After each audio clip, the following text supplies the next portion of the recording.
கார்த்திகை மைந்தா கடம்பா கடம்பனை இடும்பனை அழித்த இனியவள் முருகா தனிகாசலனே சங்கரன் புதல்வா கதிர்காமத்துறை கதிர்வேல் முருகா பழனி பதிவாழ் பாலகுமாரா வினன் குடிவாழ் அழகிய வேளா செந்தின் மாமலையூரும் செங்கல்வராயா சமரா புரிவாழ் சண்முக தரசே காரா குழலால் கலைமகள் நன்றாய் என்னாயிருக்க யான் உனை பாட என்னை தொடர்ந்திருக்கும் எந்தை முருகனை பாடினேன் ஆடினேன் பரவசமாக ஆடினேன் ஆடினேன் நாவினன் போதியை நேசமுடன் யான் நெற்றியில் அணிய பாச வினைகள் பற்றது நீங்கி உன் பதம் பெறவே உன் அருளாக அன்புடன் ரட்சி அன்னமும் சொன்னமும் மெத்தமத்தாக வேலாயுதனா சித்தி பற்றடியேன் சிறப்புடன் வாழ்க.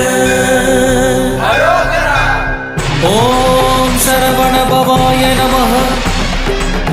ஓம் சரவண பவாய நமஹ. வாழ்க.